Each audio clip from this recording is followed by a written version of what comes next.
Hello again, and welcome to The Path. Today, my guest is the very engaging Trimble Sensei, a Shotokan expert, an author of many books on karate and kata. Trimble Sensei was a pleasure to talk to, and I hope you enjoyed this interview as much as I did conducting it. So without further delay, let's begin the interview. So thank you for agreeing to be on the podcast. For people who might not know who you are, could you perhaps give us a background of your training history? Or yeah, I started karate in about 72, 73 in Nottingham with an English instructor, and then in around 74 I started training with a Japanese instructor, Asano Sensei from the JKA, and then which is part of the SKI, Shotokan Karate International, and I was with them until 1986, when I left the group, and I formed my own group, and I've been running that now since that time. That's basically it. Interesting. So what did the in the 70s, what did the training sort of look like when you were first starting out?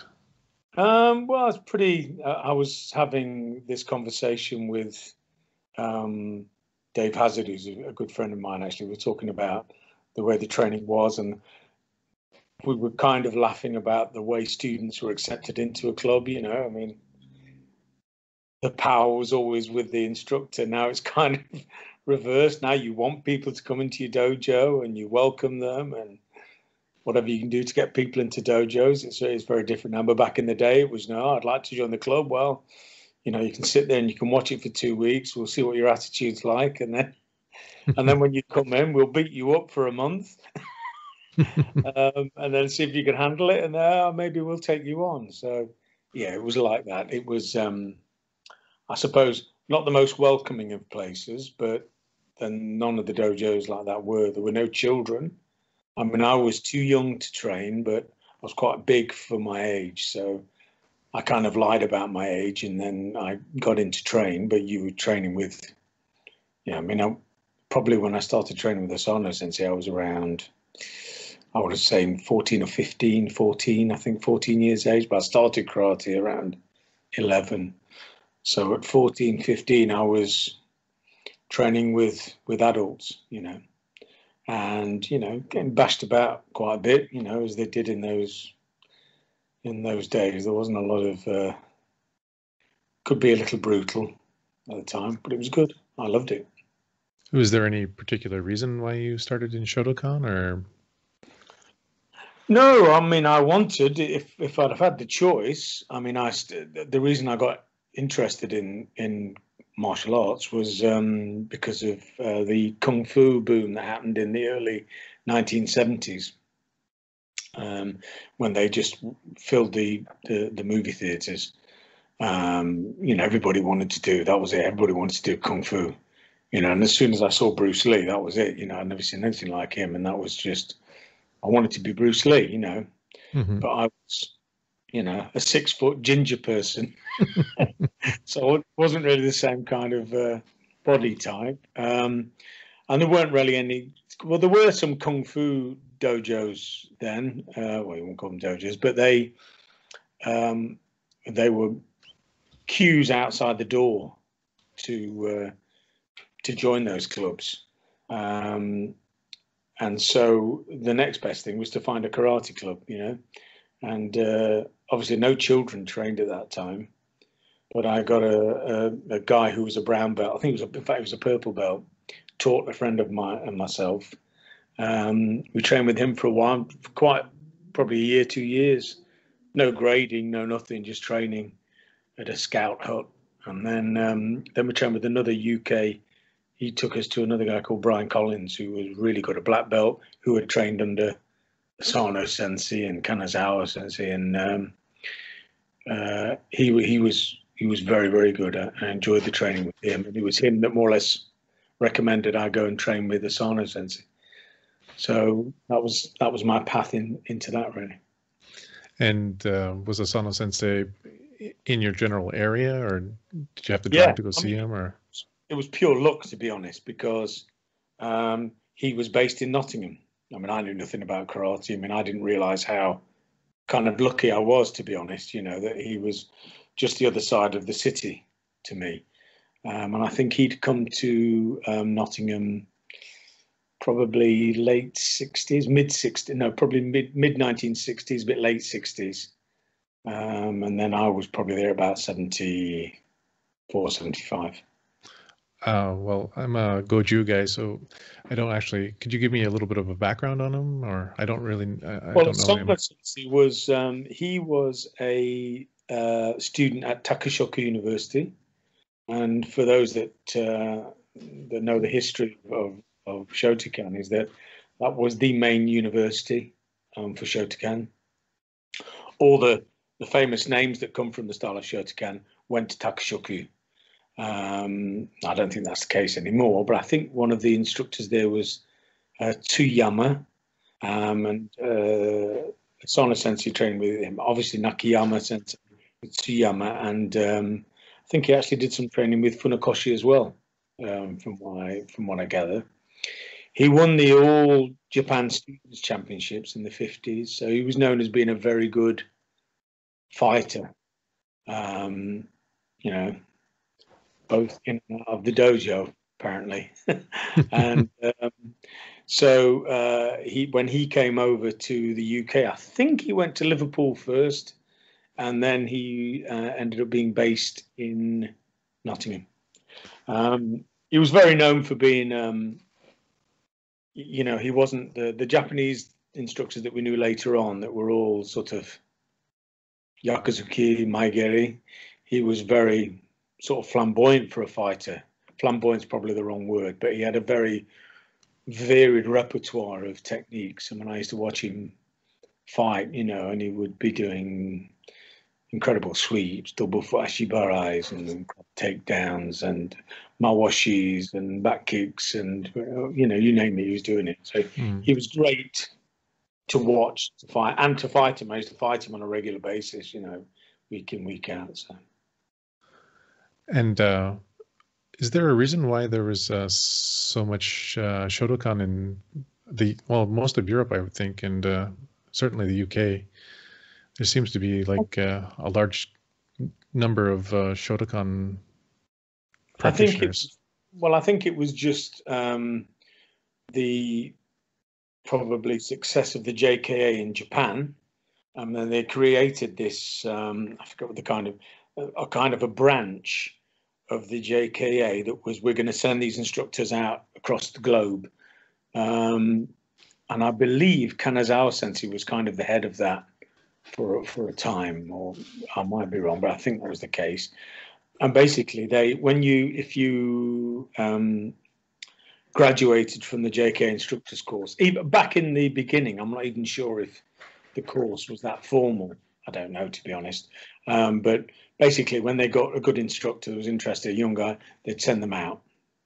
And a few came to the UK. Obviously, there was Inoida Sensei. Kanazawa Sensei came here. A lot of them, Asano Sensei.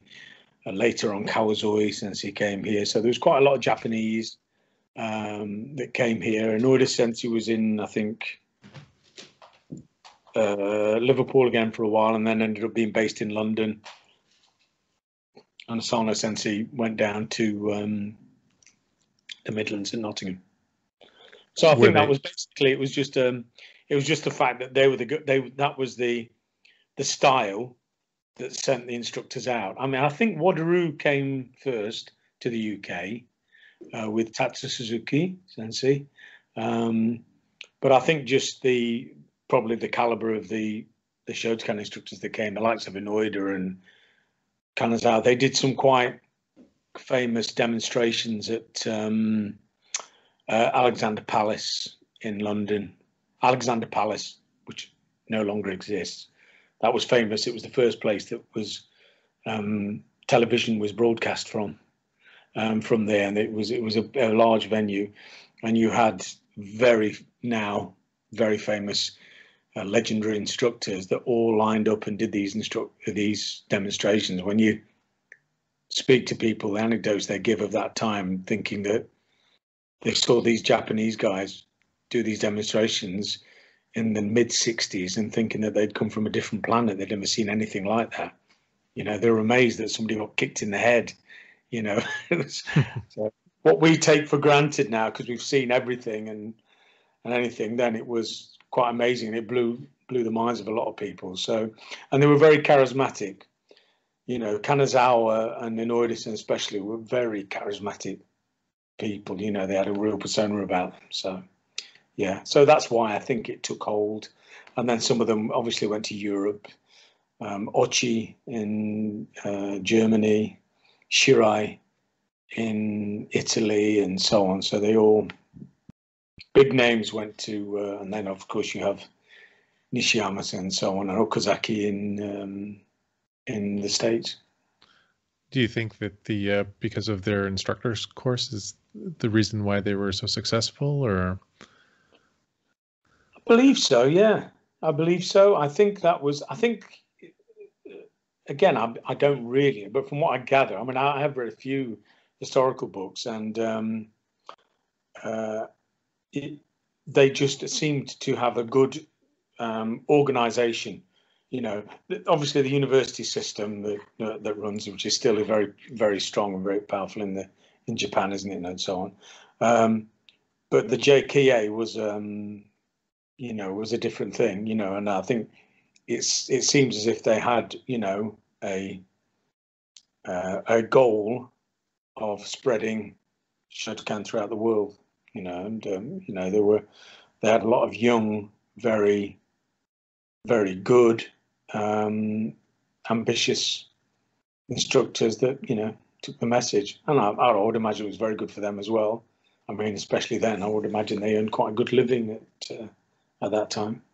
Yeah, and I don't know if you would know this, but do the Wataru people have anything similar to the instructor's course?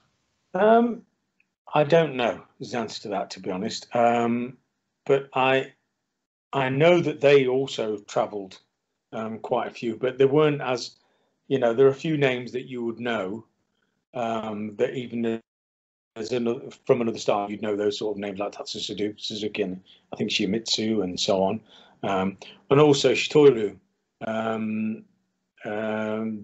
or Shukakai as it was called in you know, in the UK and so on, with Kimura and a few other names. And then you would have Nambu,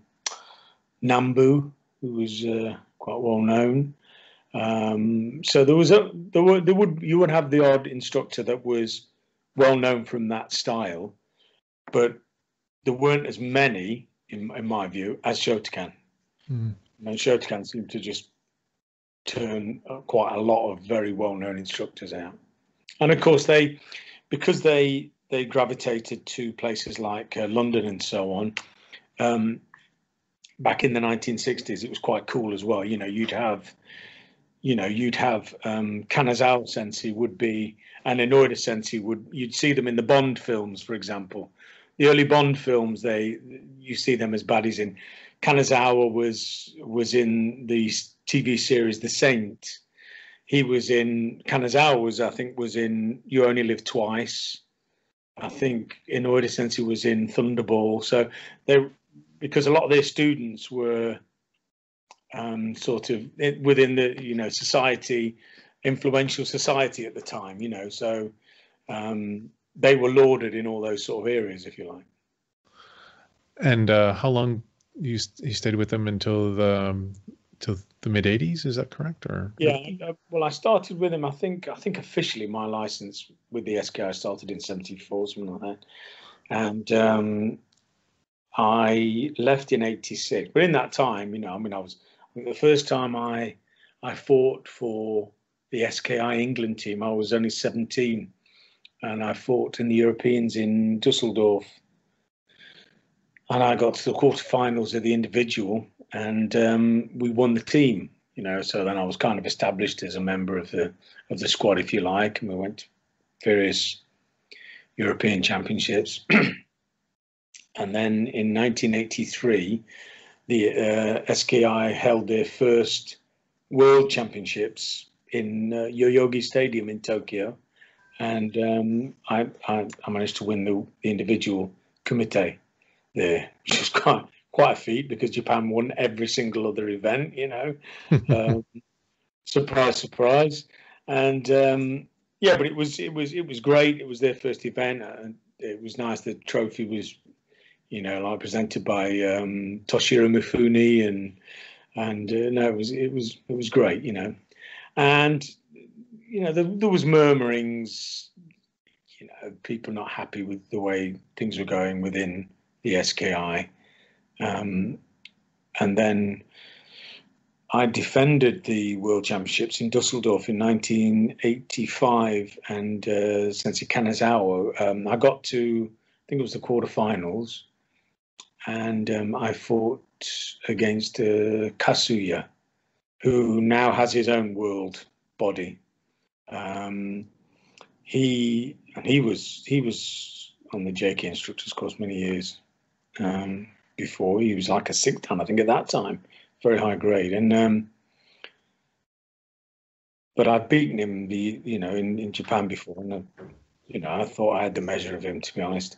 And Kanazawa came on and literally took the referee off and came on himself. So I thought it was great. And then it was kind of infamous, really. You know, it was like just they wouldn't give any points whatsoever.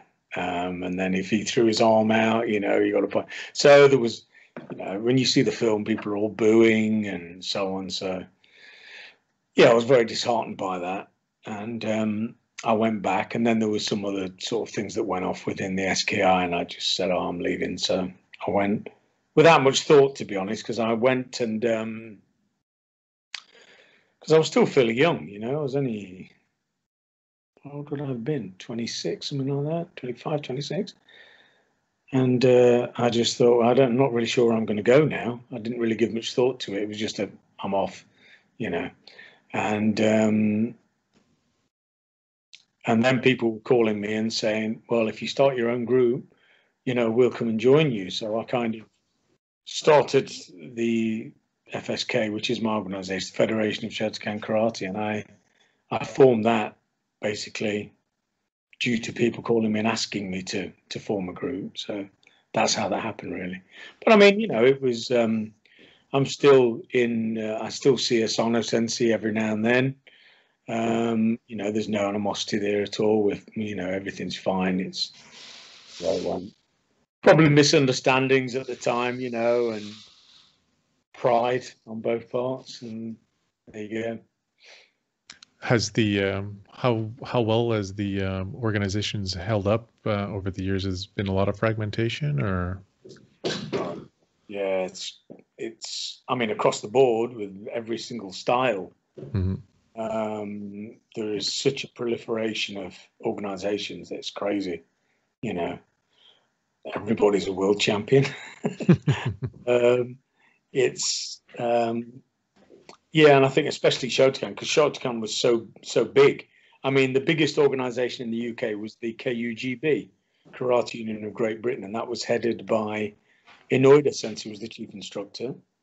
And they seem to stay together a lot longer than, well, they still are a body, because Inoida Sensei was the sort of head, but the UK-based instructors kind of kept control over the rest of it, so they seem to have lasted. But having said that, a lot of people have left that organization and gone to organizations like, you know, the JKS and other Japanese-based bodies, plus, you know, the proliferation of UK-based. And, you know, you only have to see the list of organizations in a governing body, AGM now. It's incredible, you know. People can have a world body and there's like 100 people in their organization. It's ridiculous, really. But then again, I think the fault lies with the Japanese in my idea, because they were very intractable. They didn't, there's a lot of nepotism that goes on. When somebody's moving aside, it's got to be another Japanese that's second in command. It's got to be, or even the family member, is going to take it over, even when there are high grade, instructors within Europe are sidelined. Like you're good, you're a good fighter, but you're not one of us. It's that kind of attitude, which it's not for me. Yeah, it's a common story I hear quite often. Yeah, I mean, I'm sure it's a cultural thing. It's very difficult for them to let go of that. And I think it's even far more. How long have you been in Okinawa? Did you live in Japan as well, or? No, just Okinawa, but I've been in Okinawa 20 years now. Well, I'm sure you understand the Japanese culture as well. Or maybe not. It probably takes more than 20 years to understand it, doesn't it? And you think you have an idea of how it works and how the Japanese, being generally speaking, work. But when I speak to instructors who've lived in Japan for a long time, and they say how they have fallen foul of a senior instructor through the most innocuous comment or action that they didn't see as wrong. They thought they were doing the right thing, and he said, and they didn't realize this had been remembered for years, and it came back to haunt them later on. And they were saying, well, why wouldn't you let me go here or do that? Well, back in 1994, I asked you if you wanted to come to my house for a meal, and you never came. And a guy said, well, I thought you were just being nice. I didn't want to impose. And it's kind of a misunderstanding that it's difficult. It's difficult. So, when it comes to karate, especially, I think they're a bit of a breed of their own. Even the Japanese don't quite understand the karate people either. Yeah. The most people who live that I know that have lived a long time in Okinawa or in Japan typically quit karate after several years. If they don't return back home, if they're staying here, then they usually stop training because of problems like that. It's weird, isn't it? I spoke to somebody a while ago. Okay, it was now. And they said they went to Tokyo and they wanted to go and train.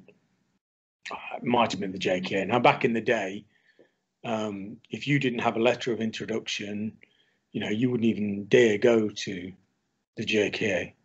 And even then, you'd go in there with a letter of introduction, and they'd think you were being arrogant, and then you'd start to train thinking that you're most welcome, and then they'd beat the crap out of you.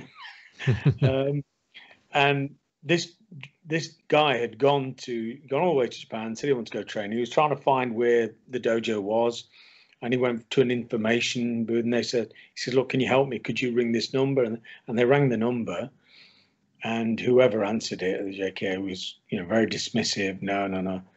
And when the lady came off the phone, the Japanese lady, she turned around to me and she went, that man was so rude. I've never known anybody as rude as that.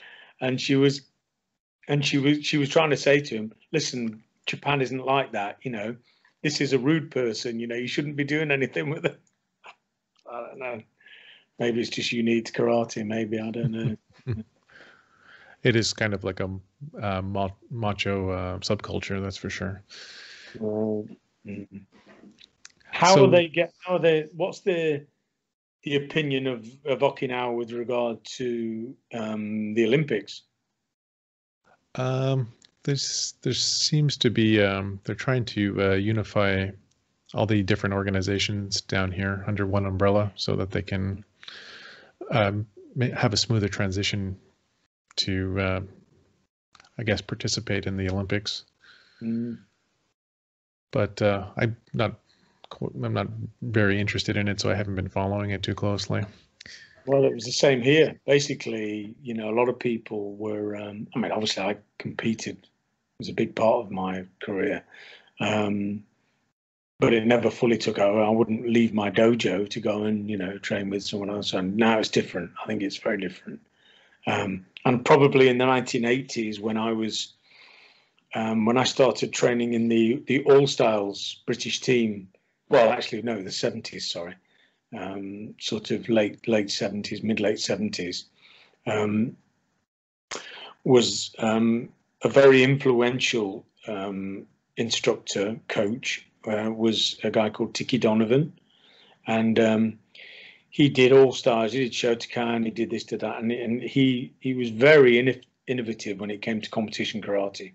And I think probably known as the best sport karate coach in the world, if you like. So I was very lucky again that when it came to doing sport karate, I was on when he became national coach, and I was on that team for many years.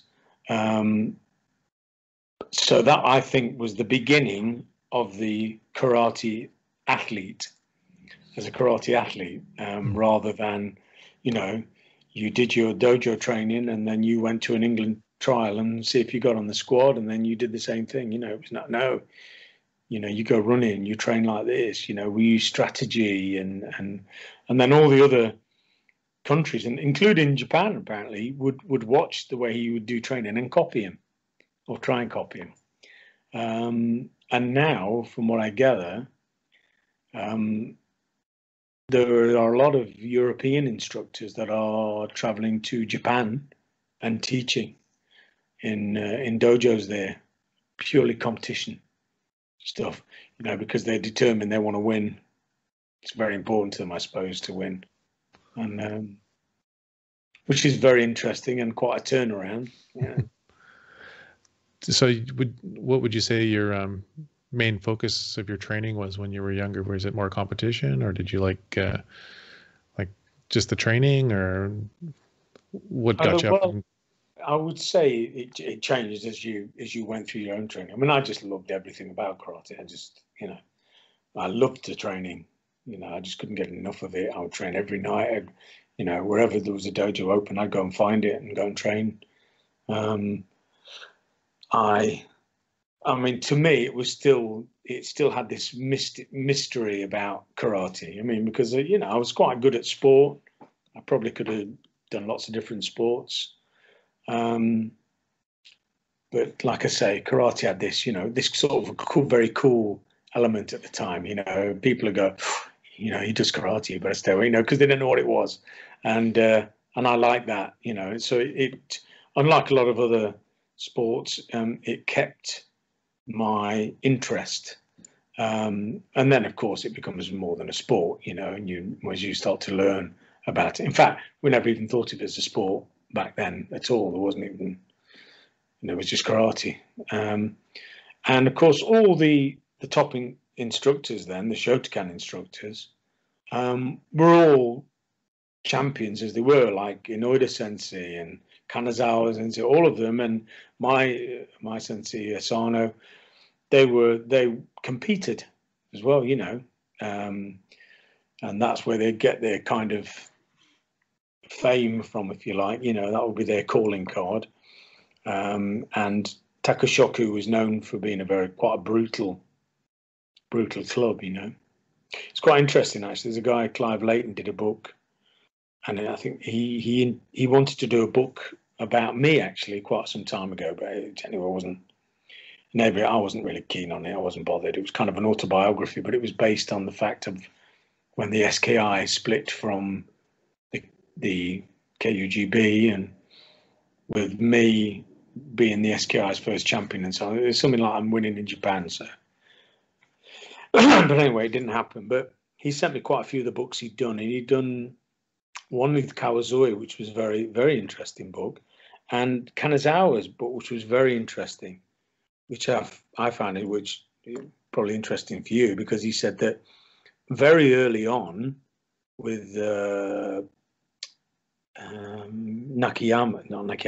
Funakoshi, they would go and train with the Goju and get battered You know, the Goju lads would just, you know, cream them. In his words, you know, were like they get beaten every time, and they were saying there's something not right, you know.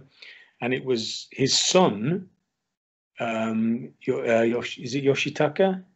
Yoshitaka from the anyway, his son he died, I think, just after the war. He changed the way Shotokan trained, and it was his influence that changed the way we. And then went back, and it was the other way around, apparently, you know. And they were saying that it was an eye opener. They had to change the way they did their karate because it wasn't working against the Goju fighters, which I found quite interesting. Yeah. So, sorry, there's some bikes going by, but so what would you say the difference between the way you used to train and your organization now? Have you changed anything, or? Yeah, well, I think karate has changed with all these organizations over time. You know, it's all very different. I think the way dojo training is very different, as I kind of alluded to earlier when I was, you know, talking about the conversation I had with Dave Hazard. You know, it was, you know, you would get cut and punched and people's teeth knocked out. Not every week, you know, but, you know, it would happen. If somebody got their teeth knocked out in my dojo now, it would be a major incident. You know, it would be like, you know, will the dojo close down? You know, it's I don't know. I suppose the thing from the States has crept in with litigation, you know, so you can't. I mean, I still do it. I still I like to think that I've got a very inclusive club, so I've got all ages, all abilities, and so on. But I don't want to water the dojo down. So every now and then I'll put an angry head on and, you know, let's go back to how we did it a bit, you know, but the club will definitely be quiet for a while after it. If I do a session like we did, you know, then yeah, it would quieten down, you know, the people that wouldn't be here for a while. I still do it, you know, and what I tend to do is that if you've got young guns that really want to go for it, I keep them training with each other. Maybe the older people, I try and keep them apart, but try and do it for everybody. And keep it real, you know. It's, yeah, I mean, next weekend I'll be taking a team to Italy to compete in a competition. I don't do lots of competition in my class. But I've got young guys that are really into it. Let them do it. You know, I can still do it, and I still do it if people want me to do it when I go on course, if I'm teaching on course and so on.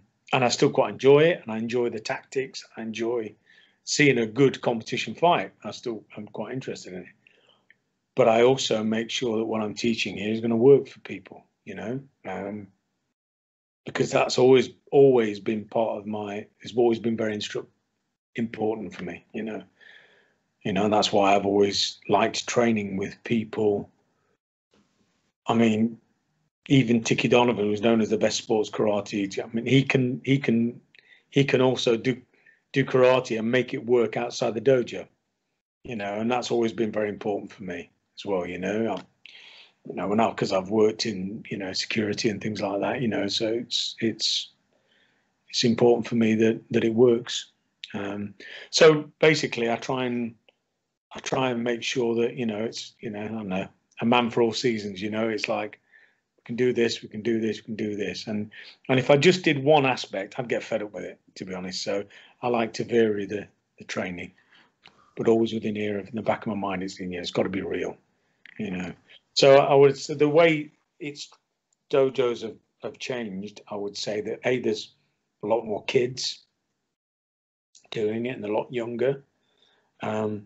I think it's lost a little bit of the bite that we used to have, a little bit of that raw aggression that I think sometimes is missing. You know, I think if somebody got really aggressive with somebody in my class like we would years ago, and then it's forgotten straight away, it's just part of the training, somebody would knock in on my office door saying, you know, I think you need to have a word with them, they're getting carried away, you know. So there's that aspect. But also, a lot of it has got better. I mean, I think the knowledge about technique and biomechanics, what's good for your body and what's not, I think that, because I don't think back in that time they thought that people would still be training in 40, 50 years time. So it was just a young man's crash, bang, wallop, let's go for it, and then as happened here in the UK, and I'm sure, guys that were my sort of contemporaries or a little bit older, having hips replaced in their late 30s, knees replaced, because of the training they did, So that side, I think, has improved, and that's good.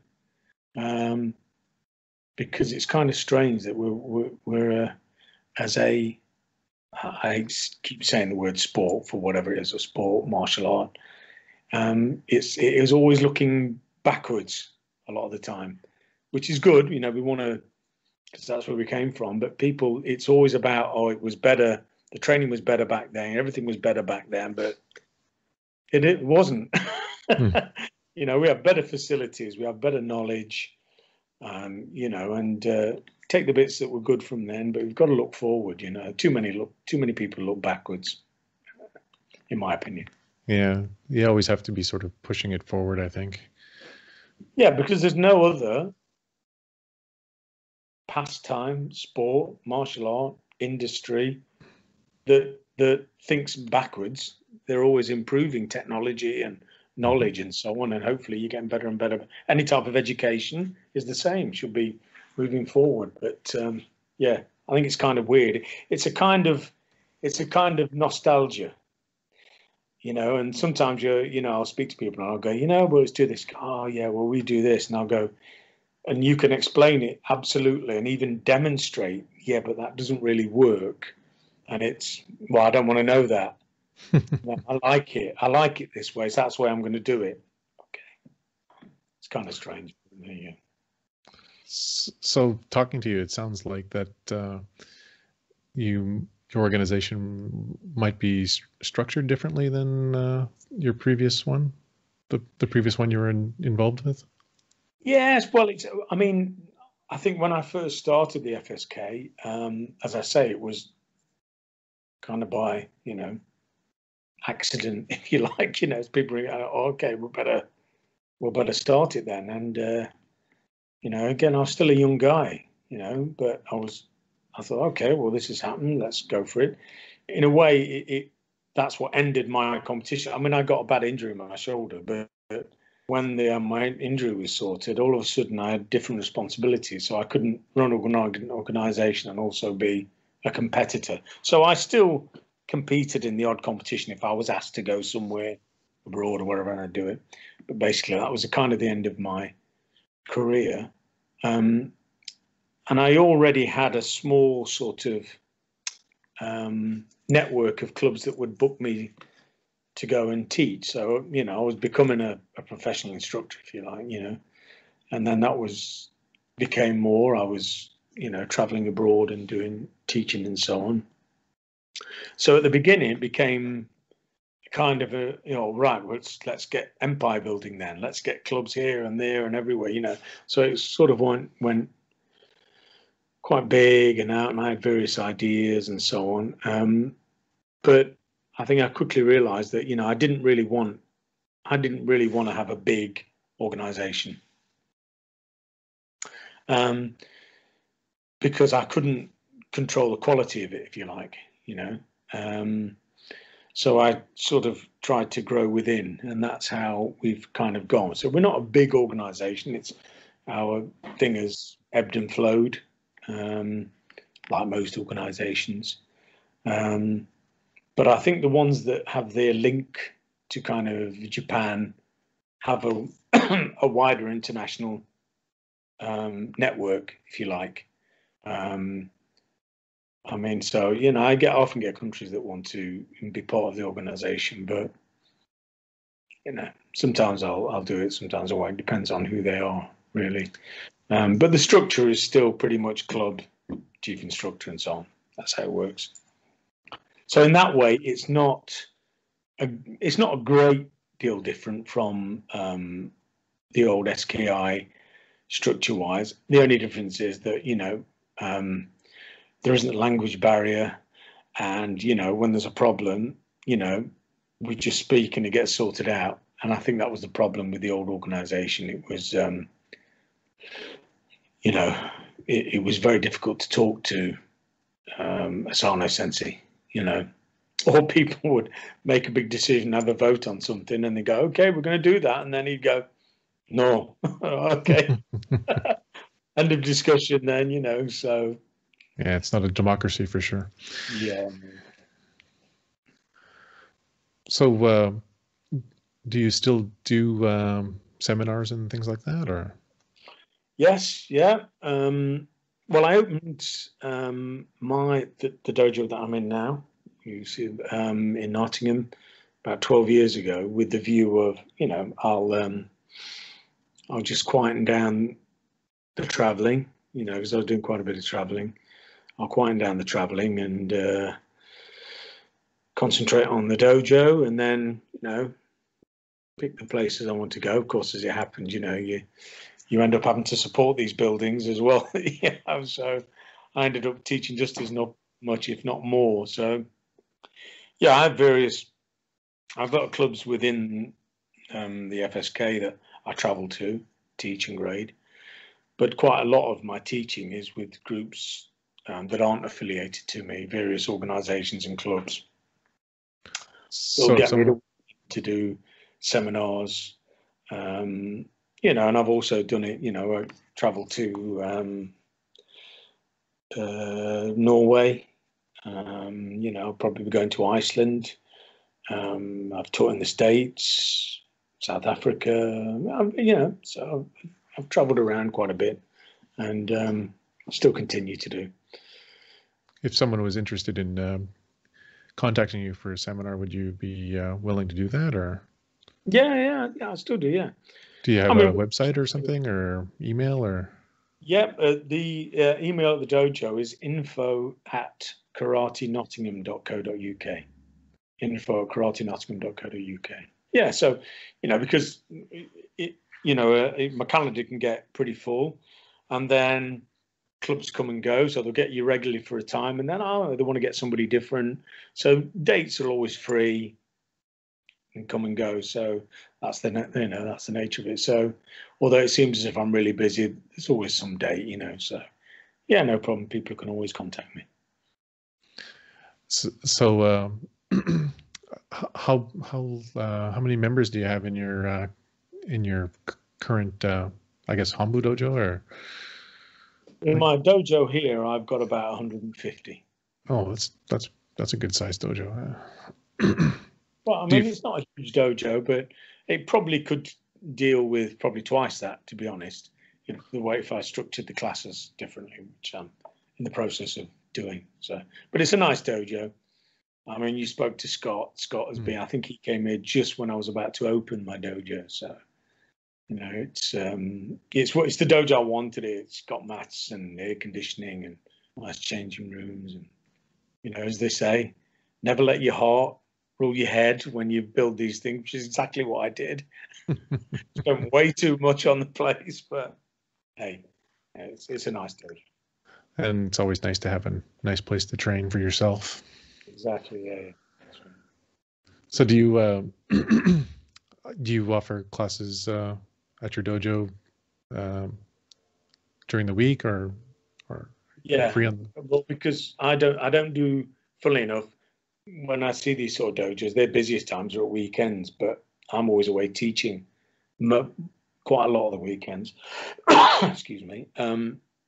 So I've restricted it to Monday to Friday, and occasionally we'll do a course on a weekend, you know, like a kumite. For example, I'm doing a kumite course tomorrow because of the competition we're going to the week after. So I'll do a kumite course.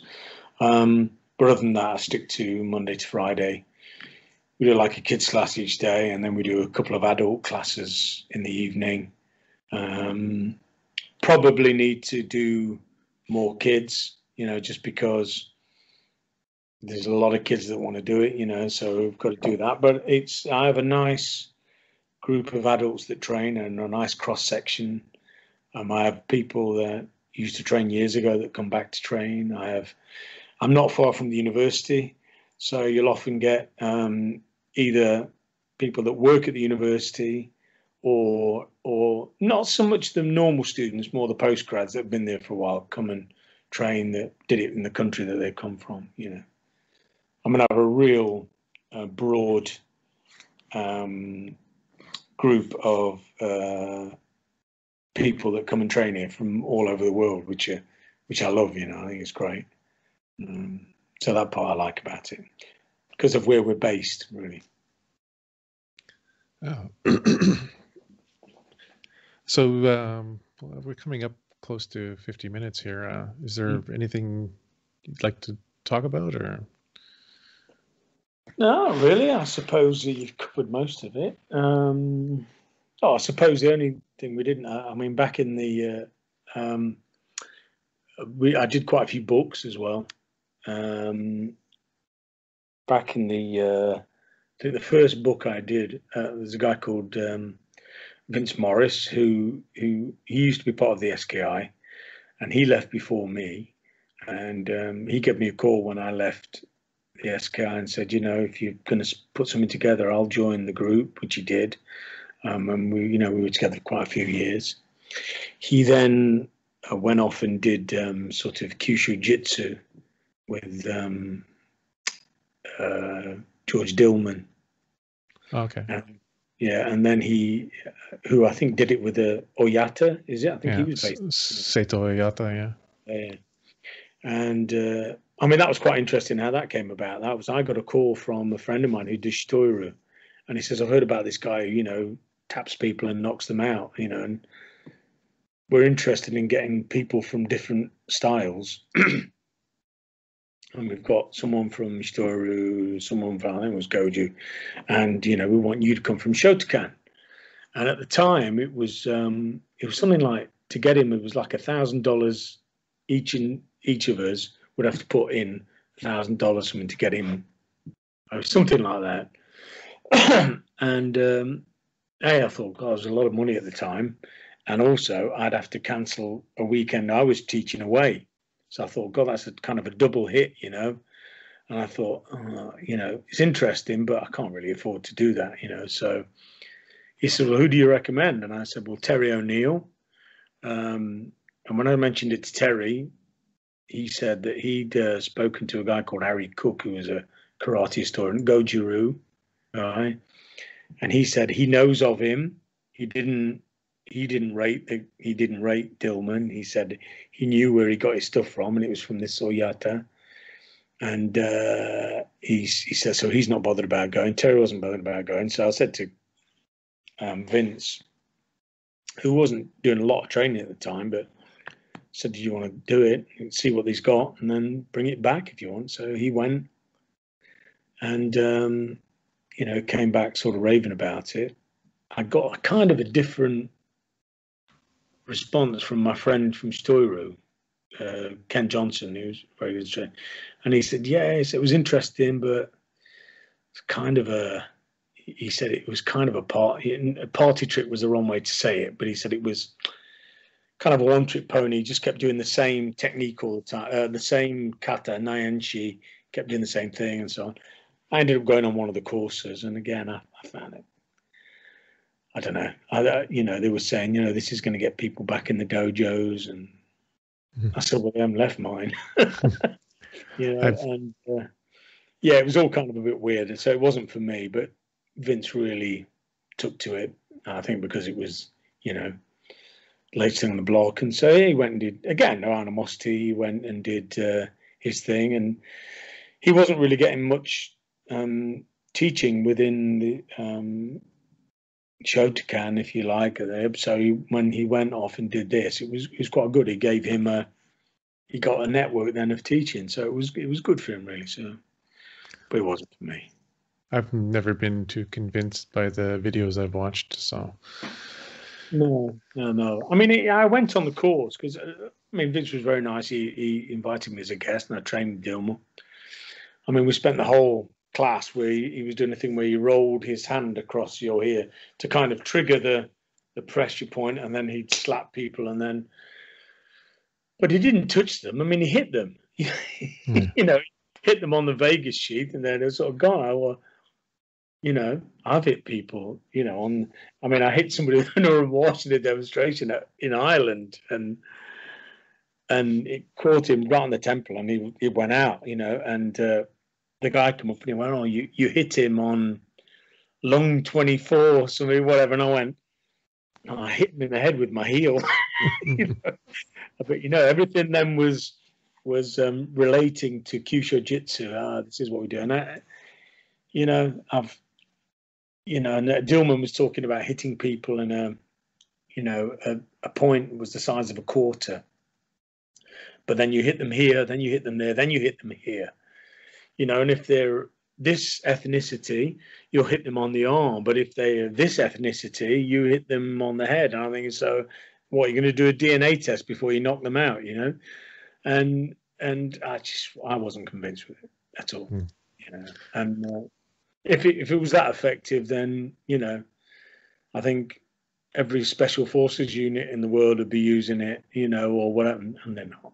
So, it sounds overly complicated as well. Like, well, yeah. And you know, and that was kind of my take on it when I went on the course. You know, no offense to a lot of people that were there, but I looked around and I just looked at people thinking, this is filled with people that can't make their own martial art work, but not because of the martial art, because of them. You know, there's a lot to be said for going in a dojo and punching and kicking and getting punched and kicked, and, you know, putting the hard work in and gaining confidence and then testing it out, you know. Whereas these people, I just thought, well, I don't really care what you're going to do with that pressure point, but you'll be destroyed before you even get a chance to use it, you know. And well, that was my opinion on it. I mean, I didn't want to totally dismiss it, because I've spoken to other people who said, oh, you know, and when they've been hit with something, it felt very different and so on. But I don't know. As you say, I'm of the same opinion. I just thought it was very complicated, you know, and in a fight situation, and I've been in a few, I don't think so. You were mentioning a book, or? Sorry? You were talking about a book? Yeah, sorry. Yeah, so, yeah, God, I got sidetracked there, didn't I? So Vince and myself, we did, the first book we did was called The Advanced Karate Manual, and that was 1987, 88. And then we did a series of kata books, and we did one for children's book. And then we were quickly running out of things to teach karate about, trying to sell it to the publishers, you know. But it was a big publisher, Random House, you know, they're a huge publisher. Is it still available, or? I don't know, they probably are on. Well, I know that the Karate Cat, they put two of them together, Karate Kata and Applications, and re-released that as well. And that is still available in the shops, actually. You know, it's not the way I do my karate anymore. It's not the way Vince does his. It's not the way I do it. But people still contact me and say, you know, it was great. You know, it's really influenced them. They use it as a reference. So yeah, that's good. And then I, with the same publisher, I did a book with Dave Hazard called Fundamental Karate. That was a great little book. I really like that book. I think that's still. I think it's done online. Are they more like text-based, or are they more like images, or? Yeah, images. It's more images, you know. Yeah. And then I did a series of DVDs with Dave Hazard called Applied Karate. I think they're available on Legend Videos, and that was a good set. And I still stand by them. You know, if ever somebody comes to the club, I always say, you know, get this one. It's, you know, it'll show you our syllabus and our way of sort of doing it, if you like. But then Dave Hazard was a big influence on me. He's a great instructor, great karate man. So yeah, I mean, and in fact, I got approached by as I say, Clive Layton, who did a lot of the Japanese biographies of Japanese instructors, who wanted me to do that book. But it never came about. It wasn't really for me, the sort of format and so on. But it did get my head thinking. And then a friend of mine based in the US, he's Scottish, based in the US. He said, "Well, why didn't you ask me?" You know, I never thought. He said, "Well, I'll do it." You know, so that book is actually, everything's in, and that kind of, I haven't pushed it because I've just been busy with other things, but I think that's still on the cards now, that will be published. So whether that's done with one of the main publishers, or whether we, you know, a little bit like Scott, you know, I spoke to him about the way he did his books, and Richard Amos's, his book is coming out soon. There's quite a few coming out. I think maybe the way to go now is self-publishing. It seems to be better than going with the major companies. I mean, because like I say, I was with Random House. Well, I'm still with Random House for many, many years.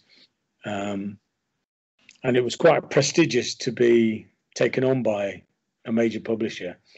But to be honest, you're just one of many people on their books, if you like, and they promise the earth, but they never come up with it. You know, we're going to do this, we're going to do publicity, but it never happens. So I think my friend is still of the opinion that he wants to go with a publisher, but I'm swaying to doing self-publishing, to be honest. It's quite a niche market too. There's not a lot of people buying these kind of books. So. No. So I mean, if you've got a decent name and a decent following, you're probably better off, I think, doing self-publishing, because whenever you do those books, I mean, people go, "Oh, you know, I think 8 books," thinking, "Oh, we did." But apart from the initial advance, which apparently we were extremely lucky to get, you never see another penny, because they never earn enough to pay back. Mm-hmm.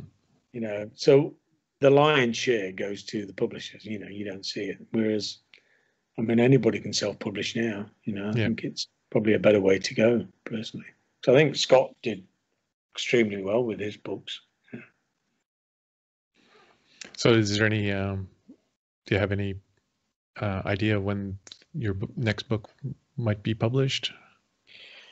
Well, he keeps getting on to me. I mean, I have sent everything to Dirk in New York, and he said he's getting on with it, but I haven't pushed him for it because I've never been in a rush for it. So, and then it'll come back. It'll be quite a long process, because he said, you know, just put everything down, and we'll see. You know, he says, don't edit it before, you know, leave it till the end. We'll edit it. You know, so it's been quite good. I've put a lot of stuff down that I have no intention of going in the book, but he's got it all, and then he'll come back, and then it's nice he'll come back and he'll go, "Wow, this was, you know, I've really enjoyed reading this," you know, which is nice to hear, because my opinion was, who the hell wants to, who wants to read that, you know, and then people go, "Oh, when is it coming out, and when you're doing it?"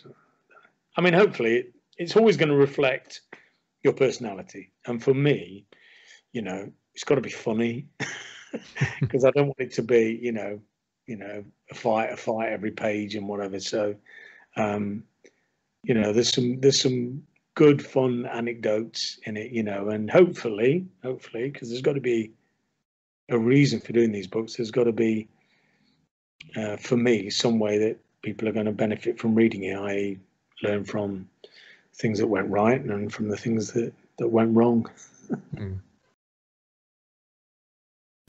Due to my inexperience as an interviewer, this interview has a rather abrupt ending. My apologies.